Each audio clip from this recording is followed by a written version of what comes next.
Assalamualaikum warahmatullahi wabarakatuh. Waalaikumsalam warahmatullahi wabarakatuh. Bismillahirrahmanirrahim. Alhamdulillahi rabbil alamin. Wassalatu wassalamu ala ashrafil mursalin wa ala alihi wa ashabihil mujahidin at-tahirin, amma ba'du. Saudara-saudara kaum muslimin rahimakumullah. Sebagai kelanjutan dari pembicaraan kita tentang serial para nabi, maka pada pertemuan kali ini kita akan membicarakan riwayat tentang Nabi Sulaiman alaihi salam dan Ratu Balqis. Nabi Sulaiman adalah putra dari Nabi Daud alaihi salam, yang Nabi Daud ini merupakan keturunan yang ke-12 dari Nabi Yakub. Pada diri Nabi Sulaiman bertemu kebesaran dunia dan kebesaran akhirat. Ya, beliau seorang raja, ya, beliau seorang rasul. Ya, beliau seorang pemimpin agama. Ya, juga beliau adalah seorang pemimpin negara.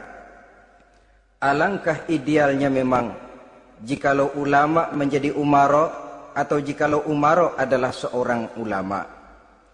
Dengan posisinya sebagai ulama, maka nilai kepemimpinannya terpelihara dari segala macam bentuk penyelewengan. Dan dengan kedudukannya sebagai umara, dia akan lebih efektif memberikan komando kepada rakyatnya untuk hidup melaksanakan perintah-perintah Allah.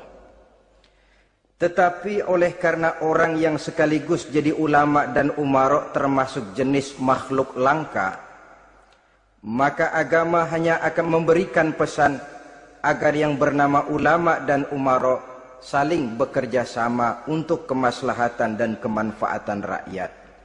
Ulama adalah ulama, umara adalah umara. Jikalau keduanya bisa berjalan dan berdampingan dengan baik, rakyat akan jadi nikmat. Tapi kalau keduanya centang perenang, tentu rakyat akan jadi kiamat adanya. Ma'asyiral muslimin rahimakumullah. Mengapa figur Nabi Sulaiman adalah figur yang bertumpu kebesaran dunia dan akhirat? Kita lihat dari sejarah bahwa Allah memberikan mukjizat kepada para rasulnya biasanya sesuai dengan kecenderungan umat yang dihadapi pada waktu itu. Umat yang dihadapi Nabi Musa alaihi salam adalah umat yang senang kepada kegagahan, suka kepada bentuk badan yang kuat. Oleh karenanya mukjizat yang diberikan Allah kepada Nabi Musa berupa kekuatan baik tongkat maupun tenaganya. Sebaliknya, umat di zaman Nabi Isa alaihi salam cenderung berbangga dengan kemahirannya di bidang ilmu kedokteran dan ketabiban. Maka mukjizat yang diberikan Allah kepada Nabi Isa adalah mukjizat yang bisa mengatasi semua itu, sehingga Nabi Isa dengan izin Allah bisa menyembuhkan orang yang kena penyakit kusta, belang, bahkan sampai bisa menghidupkan orang mati dengan izin Allah. Di zaman Nabi Muhammad sallallahu alaihi wasallam, kecenderungan umat kepada kemampuan bersyair, sehingga ketika itu yang dihargai adalah ujung tombak dan ujung pena. Ujung tombak dalam arti pahlawan perang, dan ujung pena dalam arti seniman dan penyair. Maka di antara mukjizat terbesar yang diberikan kepada Nabi adalah Al-Quranul Karim, yang keindahan gaya bahasanya tidak seorang penyair pun sanggup menandinginya. Di zaman Nabi Sulaiman alaihi salam, kebesaran dan kemegahan dunia, kekuatan dan kejayaan menjadi ukuran. Kita tahu bahwa Jalut yang dihadapi oleh Nabi Daud adalah seorang yang bertubuh besar dan gagah perkasa, yang dalam sejarah lebih kita kenal dengan nama Goliat misalnya. Maka tidak heran kalau mukjizat yang diberikan Allah kepada Nabi Musa merupakan mukjizat yang bertumpu antara kebesaran dunia dan kebesaran akhirat, sebagai raja dan juga sebagai nabi. Tetapi yang patut menjadikan pelajaran buat kita terhadap seluruh kebesaran yang diberikan itu, Nabi Sulaiman berkata, "Haza min fadli Rabbi liyabluwani aashkuru am akfuru." Semua ini, kekuasaan dan kebesaranku, kejayaan dan kekayaanku, adalah anugerah Tuhan untuk menguji diriku. Adakah aku menjadi bersyukur karenanya atau malah aku menjadi ingkar karenanya? Alangkah baiknya jikalau ucapan Nabi Sulaiman ini kita bisa resapi dan kita bisa terapkan dalam kehidupan ini. Seorang pedagang yang berhasil berkatalah seperti perkataan Nabi Sulaiman. Seorang pejabat dengan kedudukan tinggi berkatalah seperti perkataannya Nabi Sulaiman. Seorang ulama dengan posisi sebagai pemimpin yang non formal berkatalah seperti perkataan Nabi Sulaiman. Seluruhnya berkata, "Haza min fadli Rabbi." Seluruhnya ini adalah karunia Allah untuk menguji diriku, adakah aku bersyukur atau aku menjadi ingkar karenanya. Inilah sekelumit tentang kebesaran Nabi Sulaiman alaihi salam. Pada usia 13 tahun, beliau sudah mewarisi kerajaan ayahnya Nabi Daud dengan meninggalnya Nabi Daud alaihi salam. Dan sejak itu keistimewaan Nabi Sulaiman alaihi salam sudah nampak dalam kehidupan. Beberapa keistimewaan bisa kita catat dari pribadi Nabi Sulaiman ini. Pertama, beliau cerdik, cerdas dan bijaksana, dan tentu saja harus begitu. Kalau Rasul goblok, mana ada umat yang mau ikut. Tetapi kecerdikan dan kecerdasan serta sifat bijaksana ini nampak dari beberapa kisah yang pernah dihadapinya. Pertama, di saat beliau berumur 11 tahun, ketika itu yang menjadi raja adalah ayahnya Nabi Daud, datang mengadu seorang petani bahwa sawah ladangnya, tanaman-tanaman yang ditanamnya habis dimakan oleh binatang ternak dari tetangga di sebelahnya. Maka ia mengajukan usul agar binatang ternak yang memakan tanam-tanamannya itu diberikan saja kepadanya. Nabi Daud meluluskan permintaan petani ini, tapi Nabi Sulaiman berkata, "Ayah, maafkan saya. Kalau boleh saya mengajukan usul, jangan seluruh binatang ternak gembala itu diberikan kepada petani. Akan lebih baik kalau binatang ternak yang memakan tanam-tanamannya itu diberikan kepada si petani selama 1 tahun. Apabila ia berkembang biak, beranak, hasil susunya seluruhnya selama 1 tahun itu boleh dimanfaatkan oleh petani tadi. Dengan demikian saya rasakan ini merupakan satu yang lebih adil ketimbang yang tadi itu." Keputusan Nabi Sulaiman ini diterima baik oleh ayahnya, oleh si petani dan oleh si gembala tadi. Pada usia 11 tahun ia sudah menunjukkan kecerdikan, kecerdasan dan sifat yang bijaksana. Contoh yang kedua, ada 2 orang ibu yang pada saat akan bekerja di ladang masing-masing meletakkan bayinya di satu tempat, lalu keduanya pun asyik pergi bekerja. Sedang kedua ibu itu bekerja dengan asyiknya, datanglah seekor serigala menerkam salah seorang anak bayi tadi dan kemudian dibawanya. Tinggallah anak bayi seorang. Ketika kedua ibu tadi kembali ke tempat dia meletakkan anaknya, maka keduanya lalu berebut anak yang satu itu. Jadi kasus berebut bayi rupanya memang sudah ada dari dulunya. Yang satu berkata itu anaknya, yang lain mengakui itu pun juga anaknya. Akhirnya keduanya mengadu kepada Nabi Sulaiman. Masing-masing ngotot, tidak ada yang mau mengalah. Akhirnya kata Nabi Sulaiman, "Kalau kamu berdua tidak ada yang mau mengalah, sudahlah begini saja. Berikan bayi itu kepada saya, akan saya belah 2 supaya adil. Masing-masing kamu bawa sarang sepotong." Ibu yang seorang berbinar matanya, kelihatannya gembira dengan keputusan itu. Saya setuju Nabi Sulaiman, ini keputusan yang sangat adil. Betul, belah dua saja bayi itu. Tapi ibu yang seorang malah berurai air matanya, membasahi pipinya. Ya Sulaiman, daripada Tuhan belah dua anak itu, biarlah berikan saja kepada ibu yang mengaku tadi itu. Tidak sampai hati saya melihat anak yang begini ini harus menjadi korban. Biarlah dia diasuh oleh ibu yang mengakuinya tadi, asal dia tetap hidup.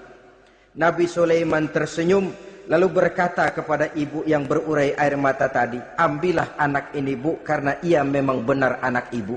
Sebab sekejam-kejamnya hati seorang ibu tidak akan sampai melihat anaknya dibelah dua. Adapun engkau ibu yang gembira, engkau sesungguhnya ibu yang kurang ajar. Cuma sekedar ngaku-ngaku, buktinya anak mau dibelah dua kamu setuju. Ibu macam apa kamu anak dibelah dua setuju? Akhirnya ibu yang satu itu menerima hukuman yang setimpal karena mengakui sesuatu yang bukan haknya. Di sini kita lihat kebijaksanaan yang dimiliki oleh Nabi Sulaiman alaihi salam. Bukti yang ketiga, pada waktu beliau mengadakan jihad fi sabilillah, beliau mengadakan mobilisasi dana. Tidak cuma manusia, binatang seluruhnya ikut memberikan sumbangan. Ketika datang gajah, gajah nyumbang kerbau. Datang kerbau, kerbau nyumbang kambing. Datang kambing, kambing nyumbang ayam. Datang ayam nyumbang burung. Datang burung nyumbang balang. Datang balang nyumbang semut. Gajah yang nyumbang kerbau ngelihat balang nyumbang semut ketawa. Hei semut, balang, Nabi Sulaiman kamu berikan semut untuk apa kayak gitu kecilnya? Lihatin dong saya nyumbang kebo, kata gajah. Nabi Sulaiman tersenyum seraya bersabda, al-hadiyatu biqadril muhdi. Pemberian itu memang sesuai dengan kemampuan orang yang memberi. Kalau gajah nyumbang kerbau itu wajar saja. Gajah besar sumbangannya pun besar.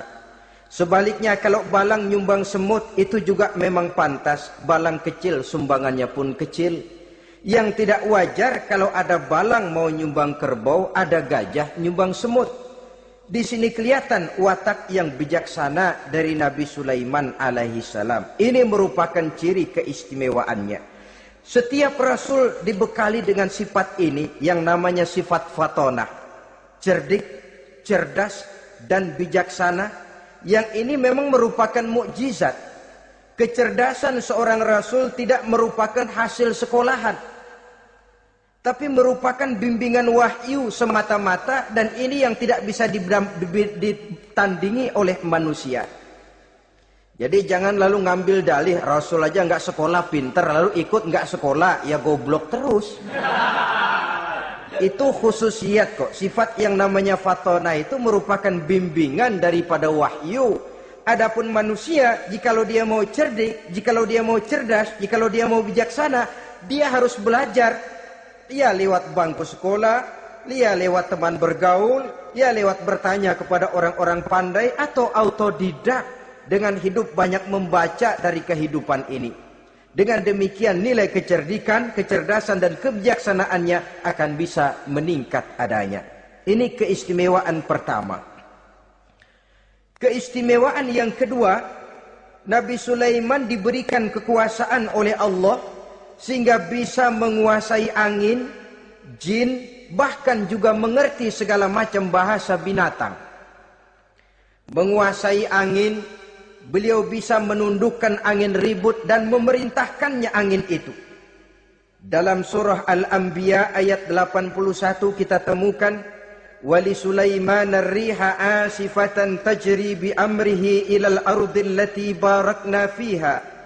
Dan bagi Sulaiman, ia mampu menundukkan angin ribut yang bertiup menurut perintahnya ke permukaan bumi yang kami berkahi di dalamnya. Menguasai angin, barangkali istilah sekarangnya, memahami betul meteorologi. Itu sebabnya mukjizat hanya diberikan kepada Rasul. Orang yang jiwanya sudah stabil. Coba kalau potongan kita diberikan keistimewaan bisa ngatur angin, Saban Sari main angin.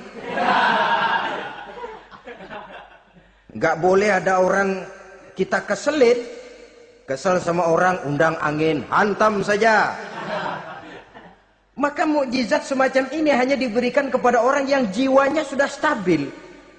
Ada satu cerita, namanya juga cerita, tapi kebenarannya mendekati. Seorang wali di tanah Jawa, sholat Jumat di Masjidil Haram di Mekah itu. Namanya wali kalau di Jawa kan pakai belangkon.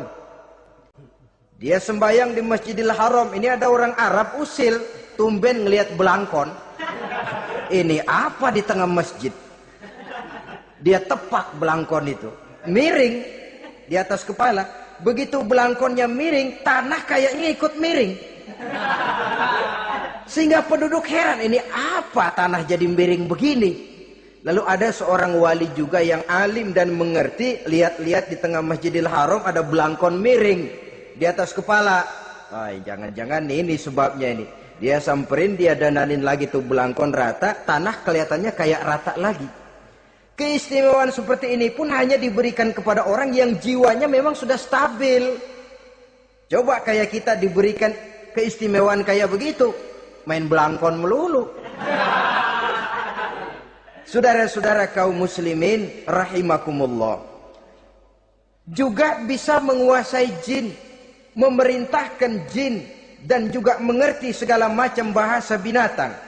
Kita bisa lihat dalam surah As-Saba ayat 12 misalnya. Demikian juga tentang mengerti bahasa binatang. Pada satu hari Nabi Sulaiman dan bala tentaranya lewat di satu lembah. Lembah itu kebetulan lembah semut.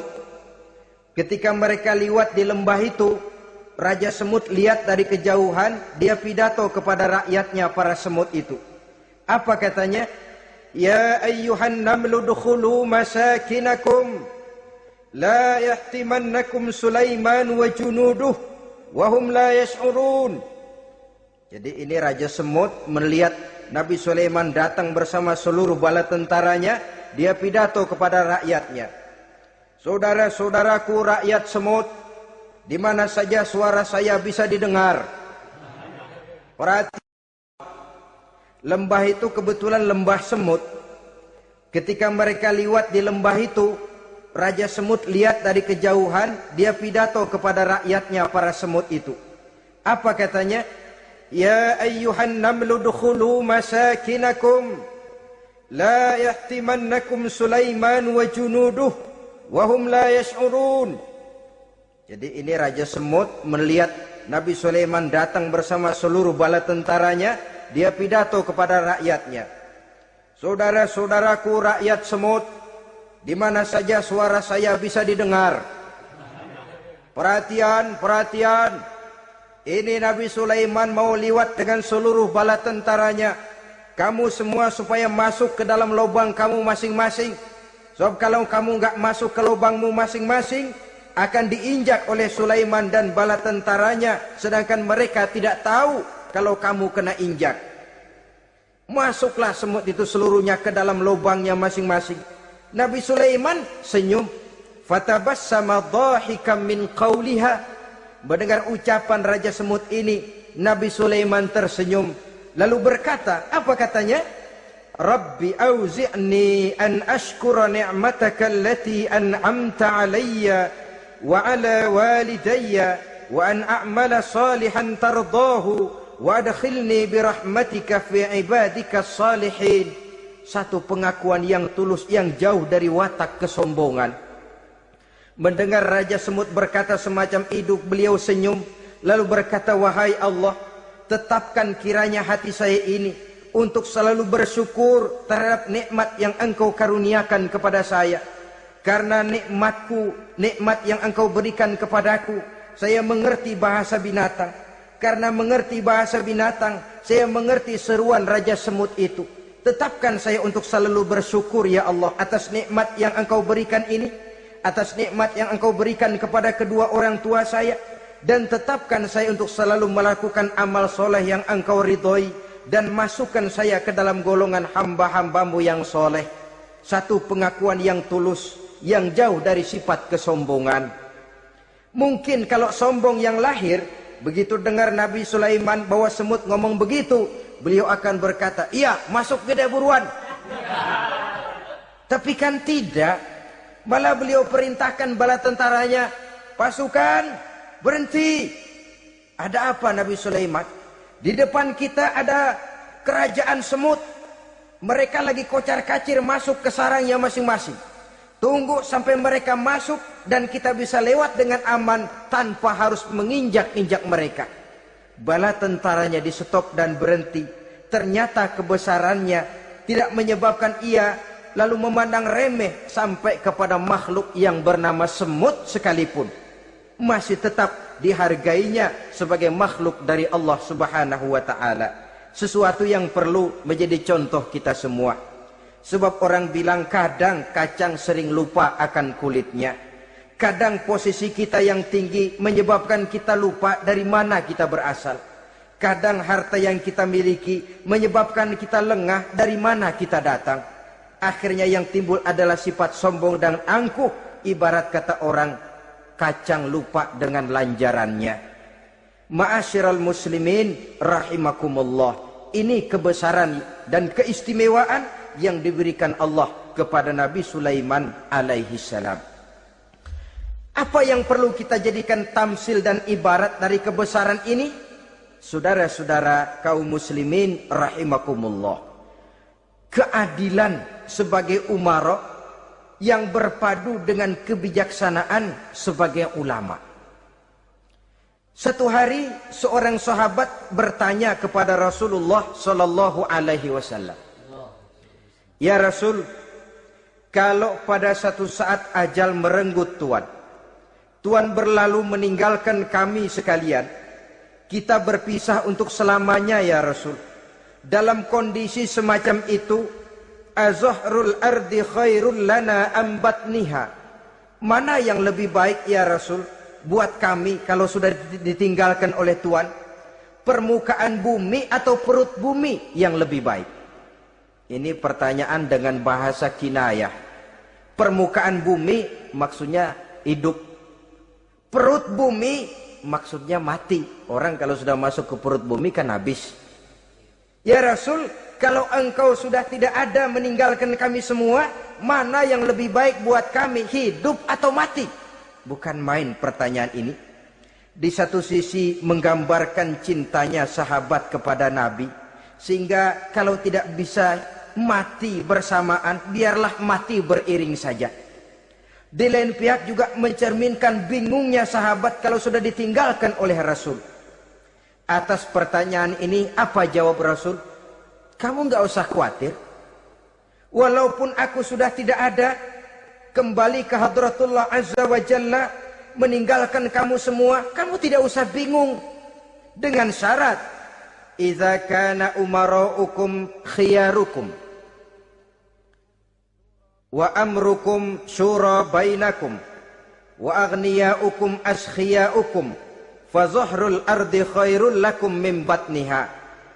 Kalau saja para umara, kalau saja pemimpin-pemimpin kamu adalah orang-orang yang terbaik di antara kamu, dan seluruh persoalan yang kamu hadapi dapat kamu musyawarahkan dengan baik, lalu orang-orang kaya di antaramu adalah orang-orang yang dermawan, ketika itu walaupun aku sudah tidak ada, hidup lebih baik daripada mati, permukaan bumi lebih baik daripada perut bumi. Dengan catatan tiga tadi, pemimpinmu orang yang terbaik di antara kamu, segala persoalan kamu musyawarahkan, dan orang kayamu orang dermawan.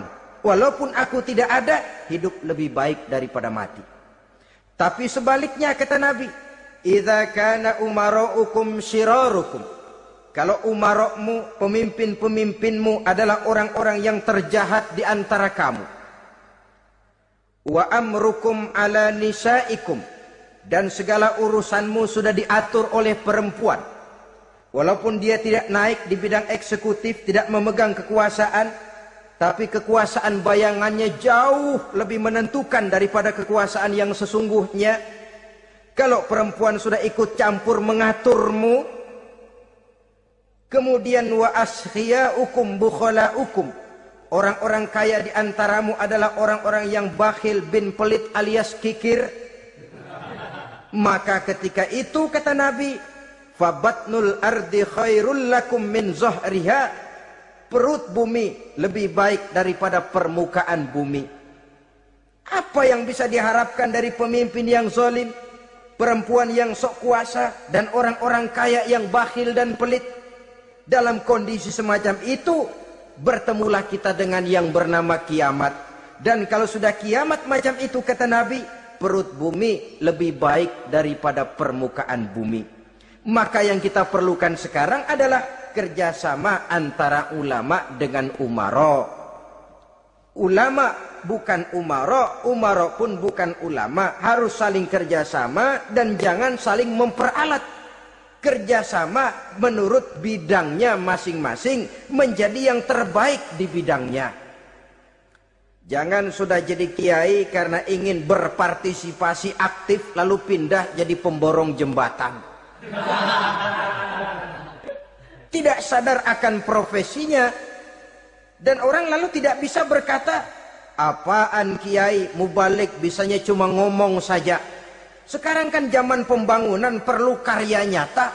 Mana ada ustadz kiai mubalik bikin irigasi, cuma pidato saja. Apa kemiskinan bisa diatasi dengan pidato? Ini juga orang tidak ngerti urusan. Wong Nabi saja ngajarin kok, iza wusidal amru ila ghairi ahlihi fantaziris sa'ah, yang kemudian diterjemahkan dalam manajemen modern, the right man on the right job. Bahwa persoalan harus diserahkan kepada orang yang memang ahlinya. Lah kalau kiai ngurus irigasi, apa nanti lurah mau ngajar fikih? Camatnya ngajar tafsir. Kacau jadinya.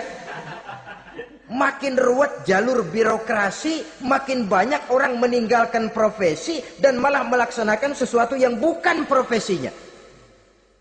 Untuk memberesi keruwetan birokrasi termasuk diantaranya menanamkan kesadaran profesi yang menimbulkan kebanggaan, dan kebanggaan yang membuahkan tanggung jawab terhadap profesi itu.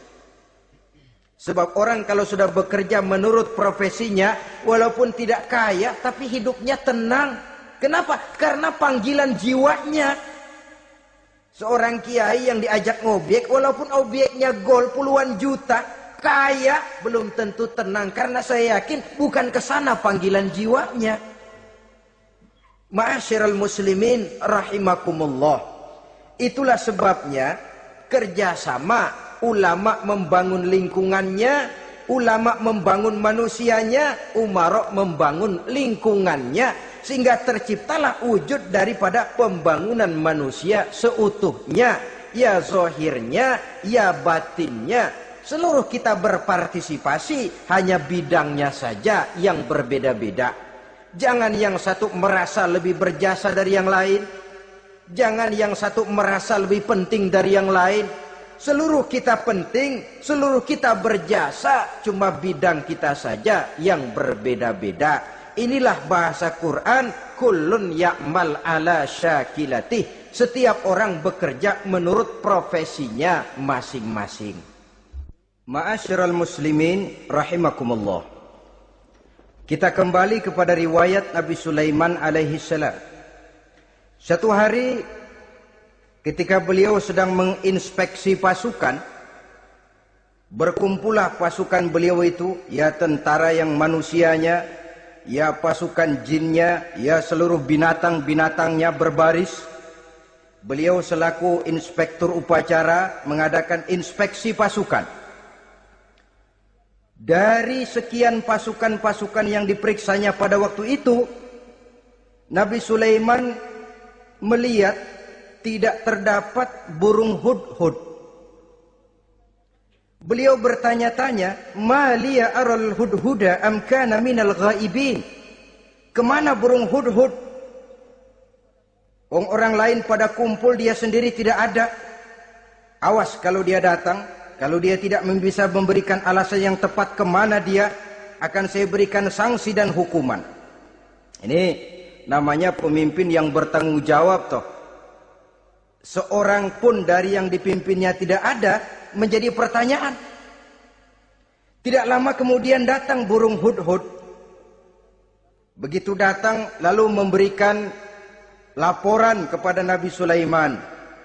Kalau istilah sekarang, begitu dia sampai berdiri hormat, lapor, kata Hudhud ini.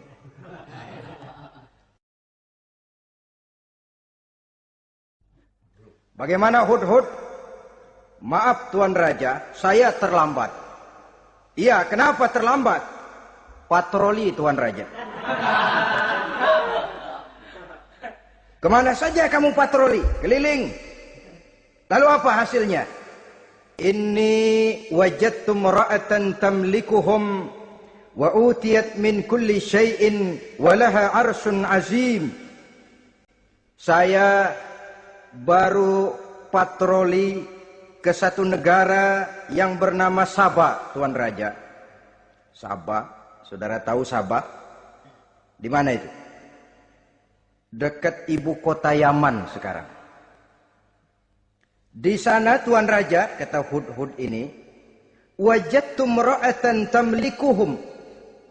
Yang jadi raja perempuan. Kalau Tuan raja besar, Tuan orang laki. Ayah Tuan raja besar Nabi Daud laki. Ini mah model Tuan Raja. Orangnya rajanya raja besar tapi perempuan. Tumben saya ngelihat ada raja perempuan. Kerajaannya begitu besar. Begitu. Iya. Lalu dia jadi raja bagaimana? Dia mewarisi kerajaan ayahnya Sri Baginda Raja Sarahil. Ketika ayahnya wafat dia naik. Walaha arsun azim, singgasananya besar, bagus, antik Tuan Raja. Terus bagaimana lagi? Wajadtuha wa qaumaha yasjuduna lisyamsi min dunillah. Yang jadi pikiran saya Tuan Raja, dengan kekuasaan yang besar, mereka itu seluruhnya, seluruh bala tentaranya dan kaumnya, yasjuduna lisyamsi, mereka menyembah matahari, bukan menyembah Allah. Mendengar ini Nabi Sulaiman tergerak hatinya. Waktu mendengar rajanya perempuan, kekuasaannya besar, belum tergerak. Tapi ketika sampai kepada yasjuduna lisyamsi, mereka sujud kepada matahari, di situ pribadi seorang rasulnya tergerak. Siapa nama ratu itu? Namanya Ratu Balkis Tuan Raja. Begini Hudhud, laporan kamu saya terima. Alasan kamu datang terlambat bisa dipertanggungjawabkan. Kamu tidak kena hukuman. Cuma begini saja Hudhud, karena kamu yang laporan, kamu yang tahu lokasi negaranya, kamu yang harus melaksanakan tugas ini. Apa Tuan Raja? Idhab bi kitabi hadza fa'alqih ilaihim. Kamu berangkat lagi ke negeri Sabah, bawa surat saya, berikan kepada mereka. Thumma tawalla anhum, kemudian kamu berpaling dari mereka, tapi jangan pulang. Fanzur madza yarji'un, lihat apa reaksi mereka setelah menerima surat ini. Baik Tuan Raja, baik. Nabi Sulaiman menulis sepucuk surat kepada Ratu Balkis. Dan surat itu dibawa oleh burung Hudhud tadi. Terbanglah si burung Hudhud ini ke negeri Sabah, masuk ke istana Ratu Balkis, dan surat itu jatuh di kamar Ratu Balkis. Diambil surat tadi, kemudian dibaca. Apa isi suratnya? Innahu min Sulaiman, wa innahu bismillahirrahmanirrahim. Alla ta'lu alayya wa'tuni muslimin. Surat ini dari Sulaiman. Bismillahirrahmanirrahim. Jangan kamu merasa lebih tinggi dari aku. Datanglah kepadaku dan masuk ke dalam agama Islam. Suratnya singkat, padat, ultimatum. Jadi enggak pakai bahasa kembang, enggak pakai bahasa basi, langsung kepada isi. Surat ini dari Sulaiman. Bismillahirrahmanirrahim. Jangan kamu merasa lebih tinggi dari aku. Datanglah kepadaku dan masuklah ke dalam agama Islam.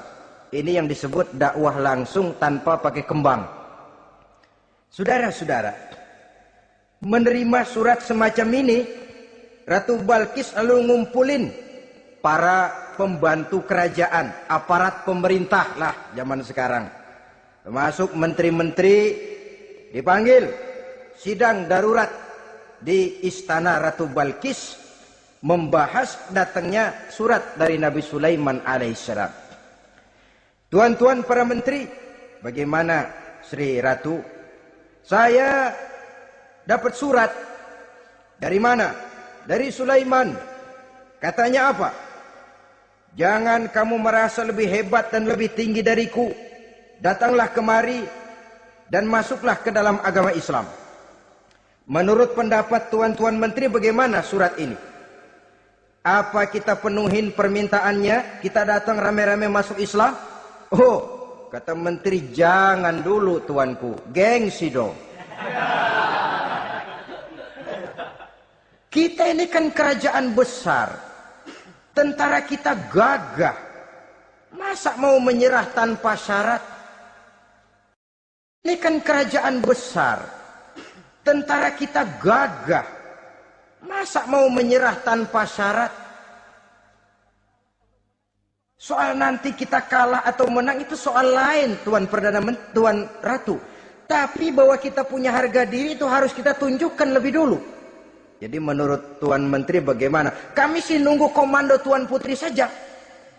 Artinya kalau boleh perang saja. Cuma mau duluin takut dikira nyelongcong.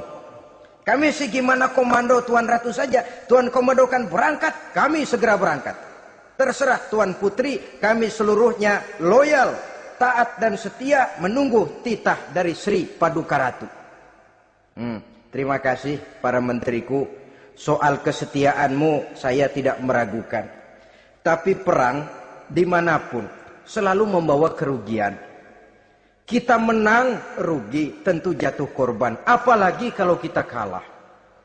Dan raja-raja yang mengalahkan negeri-negeri lain selalu membawa kehinaan kepada negeri yang dikalahkannya. Jadi bagaimana? Sekarang begini saja. Kita ambil jalan tengah. Lalu diplomasi dulu. Diplomasi macam apa Tuan Ratu? Kita kirim utusan kepada Nabi Sulaiman.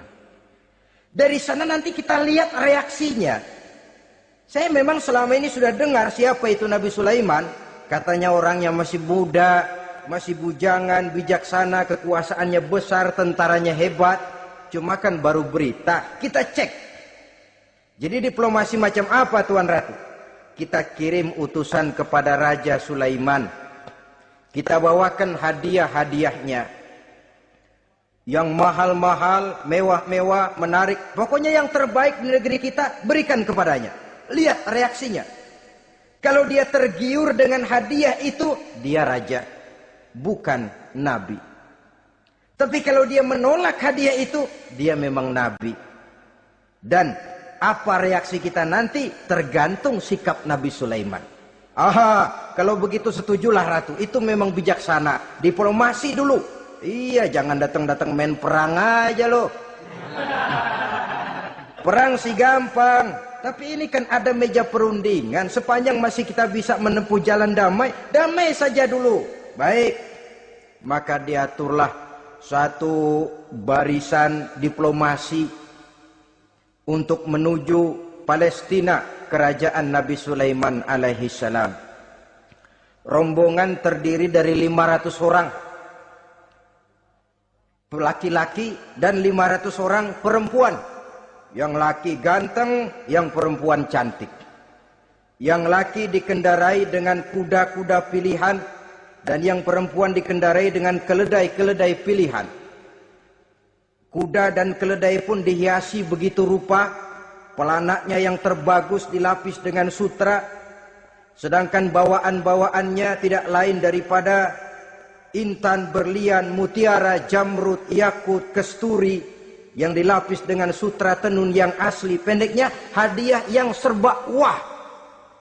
Dan rombongan ini dipimpin oleh seorang diplomat ulung dari negeri Sabah bernama Munzir bin Amru. Ini ahli diplomasi dari negeri Sabah. Dipesanlah oleh Ratu Balkis, kalau datang nanti kamu ke negeri Sulaiman, sikapmu harus begini, begini, dan segala macam. ditatar dulu. Sebab ini mau diplomasi tingkat tinggi. Baik Sri Ratu. Nah, sudah mendengar perundingan ini, burung hudhud pulang ke negeri Nabi Sulaiman. Apel lagi, lapor Tuan Raja. Bagaimana hudhud?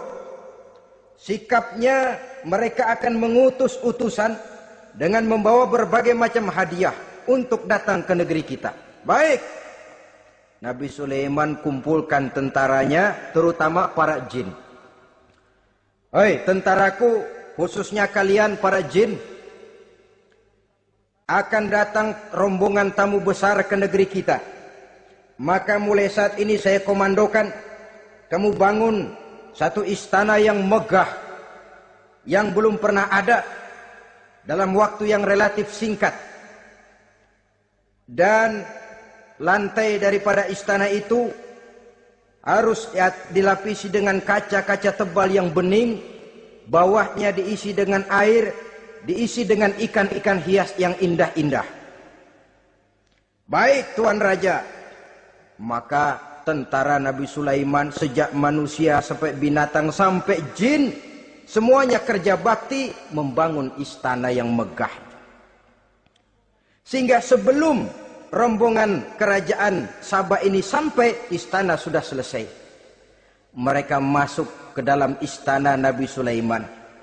Begitu melihat lantainya gemerlapan air, masing-masing pada ngangkat kain. Takut kainnya basah. Waduh, ini istana kebanjiran begini. Kata Nabi Sulaiman, nggak usah diangkat kainnya, nggak usah. Ini dilapis kaca, cuma bawahnya memang kolam. Kolamnya berisi ikan. Oh, bengong. Bengong. Bengong aja pada melongo mulutnya. Saudara-saudara, jadi persis orang yang tinggal di puncak gunung datang ke tengah-tengah kota. Kan noraknya minta ampun. Apaan aja ditunjuk. Apaan aja dilihat, apaan aja ditunjuk. Ini ya, itu ya, wah. Wah, sudah semuanya serba wah. Jadi kalau istilah tingkat diplomasinya, mereka sudah kalah mental. Dan itu sudah kemenangan pertama dari Nabi Sulaiman. Sudah shock. Mereka merasa negeri Sabah kaya, luar biasa, hebat. Begitu datang ke negeri Sulaiman, mereka jadi orang norak kayaknya. Sudah kumpul, nah selamat datang tuan-tuan ke negeri kami. Ada pesan apa? Majulah Munzir bin Amru. Tuan Sulaiman, bagaimana? Kami diutus oleh Sri Baginda Ratu Balkis untuk menyampaikan hadiah-hadiah yang kami bawa ini.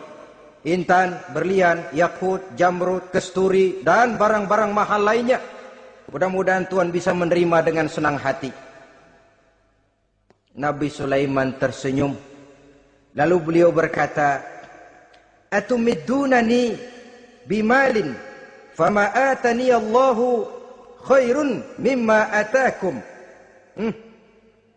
Kamu mau memberikan saya seluruh hadiah-hadiah permata intan ini? Padahal apa yang telah diberikan Allah kepada saya jauh lebih baik dari apa yang telah diberikannya kepadamu. Kamu merasa bahwa saya kekurangan semua ini? Ketahuilah tuan-tuan, saya punya lebih banyak dari apa yang tuan-tuan berikan sekarang ini. Irja' ilaihim, bawa pulang kembali seluruh hadiah ini. Sampaikan salam saya kepada ratumu, Ratu Balkis. Falanatiyannahum bijunudin la qibala lahum biha. Kalau mereka tetap tidak mau datang menyatakan keislaman, kami yang akan datang ke sana dengan seluruh bala tentara kami yang mereka pasti tidak akan sanggup menghadapinya. Saudara bisa baca dalam surah An-Naml ayat 36. Saudara hadirin ma'asyiral muslimin rahimakumullah. Kalau orang sudah silau dengan yang namanya upeti, hadiah, harta, Secara mental dia sudah jatuh. Andai kata ketika itu Nabi Sulaiman menerima seluruh hadiah tadi, maka misi kerasulannya tidak akan jalan. Wibawanya hancur, dan dia tidak akan sanggup lagi mendakwahkan Ratu Balkis untuk masuk ke dalam agama Islam. Dia akan jadi cemoohan di negeri Sabah. Sulaiman ngomong aja dikasih hadiah telap.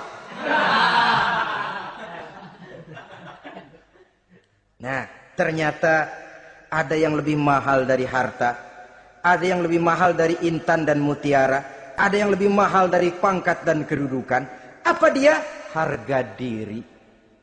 Dan itu yang langka sekarang ini.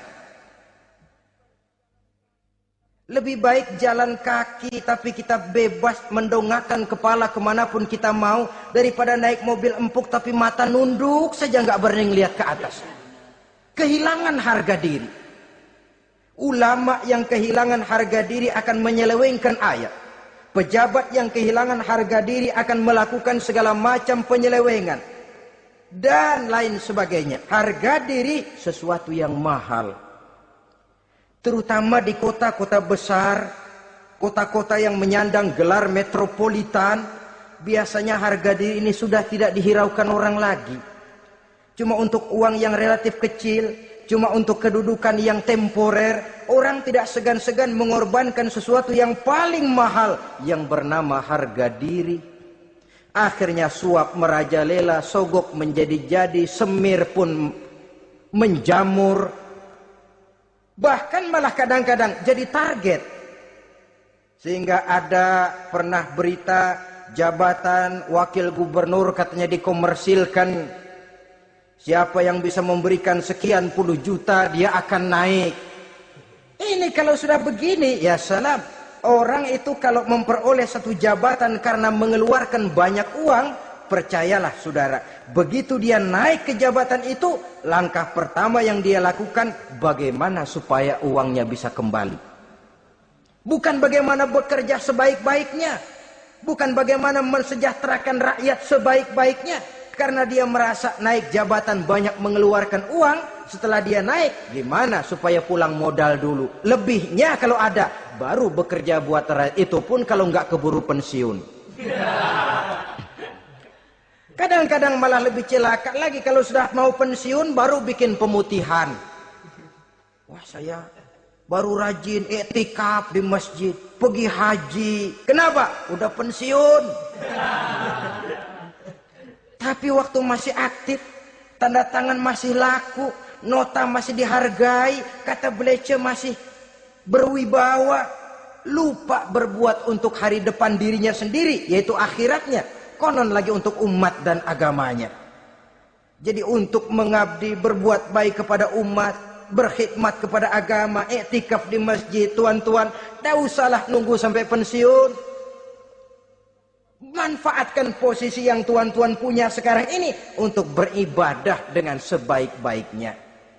Itu pun masih bersyukur, masih bisa mengadakan pemutihan daripada tidak sama sekali. Cuma alangkah akan lebih efektifnya lagi kalau itu diawali pada saat kita masih mempunyai posisi kunci.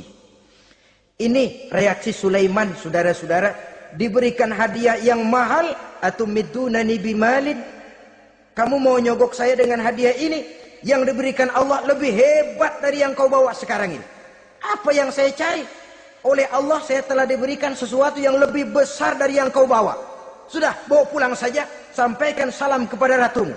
Kalau dia tetap ngotot tidak mau kemari, saya yang akan datang ke sana dengan seluruh bala tentara yang saya yakin sampean akan kewalahan ngadepinnya. Pulang, sampaikan salam saya, bawa seluruh hartamu.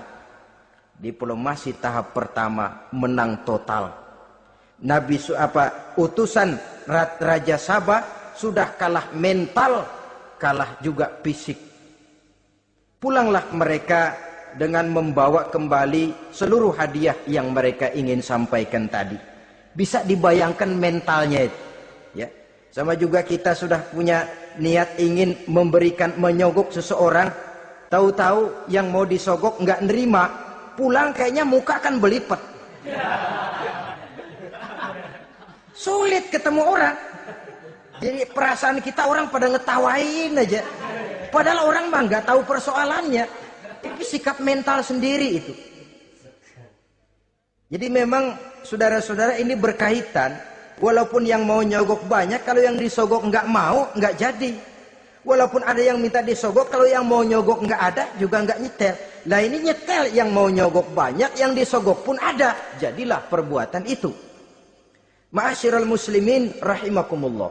Sampai mereka di kerajaan Sabah, mereka ceritakan itu, Ratu Balkis bengong. Ternyata yang saya dengar selama ini memang benar rupanya. Sulaiman bukan cuma raja, tapi juga rasul. Bukan cuma pemimpin negara, tapi juga pemimpin agama. Lalu bagaimana, Sri Ratu? Biarlah saya pikir-pikir dulu. Pikir. Bagaimana ya? Sudahlah, begini saja. Kita sekarang berangkat ke negeri Nabi Sulaiman. Saya yang akan langsung memimpin rombongan. Ada dua tujuan Ratu Balkis sebenarnya. Tujuan pertama ingin melihat dengan mata kepala sendiri kebesaran Sulaiman yang selama ini dia cuma dengar beritanya saja. Yang kedua, ada udang di balik batu. Kalau setelah Nabi Sulaiman nanti melihat kecantikan Ratu Balkis ini, dia bisa fly. Nah, istilah anak sekarang, dia bisa fly. Nah, siapa tahu kan karena kecantikannya Nabi Sulaiman lalu jatuh hati dan Dewi Amor pun bicara. Nanti bila mata bertemu mata, bibir ikut senyum, hati berdetak. Maka terjadilah magnet-magnet saling bersentuhan, percintaan tingkat tinggi. Kan lumayan dapat suami, dapat pacar seorang raja besar. Jadi dengan harapan ini berangkatlah langsung memimpin rombongan. Ada dua tujuan Ratu Balkis sebenarnya. Tujuan pertama ingin melihat dengan mata kepala sendiri kebesaran Sulaiman yang selama ini dia cuma dengar beritanya saja. Yang kedua, ada udang di balik batu. Kalau setelah Nabi Sulaiman nanti melihat kecantikan Ratu Balkis ini, dia bisa fly. Nah, istilah anak sekarang, dia bisa fly. Nah, siapa tahu kan karena kecantikannya Nabi Sulaiman lalu jatuh hati dan Dewi Amor pun bicara. Nanti bila mata bertemu mata, bibir ikut senyum, hati berdetak. Maka terjadilah magnet-magnet saling bersentuhan, percintaan tingkat tinggi. Kan lumayan dapat suami, dapat pacar seorang raja besar.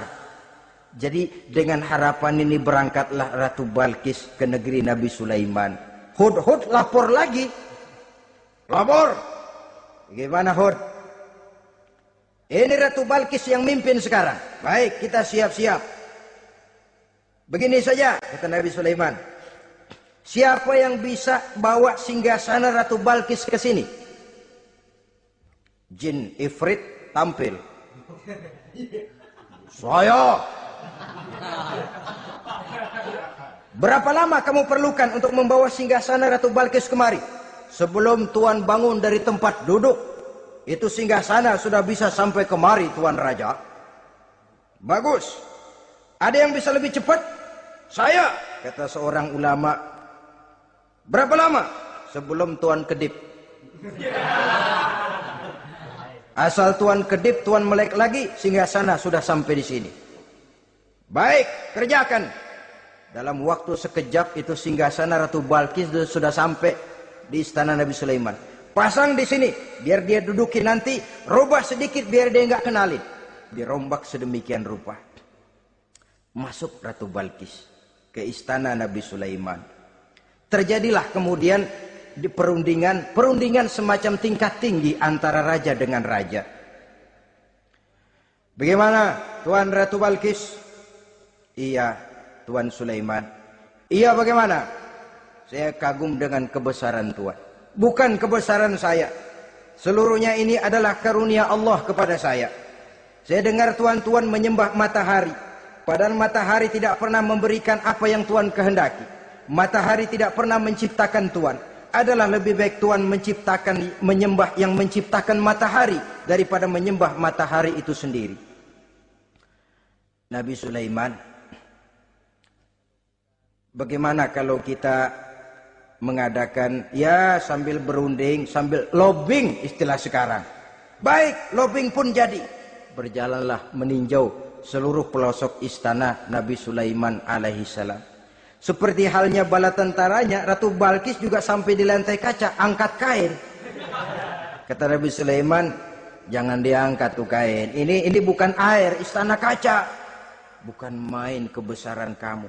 Melihat begitu kebesaran Nabi Sulaiman, Ratu Balkis yang niatnya sementara mau melontarkan diplomasi asmara, lupa.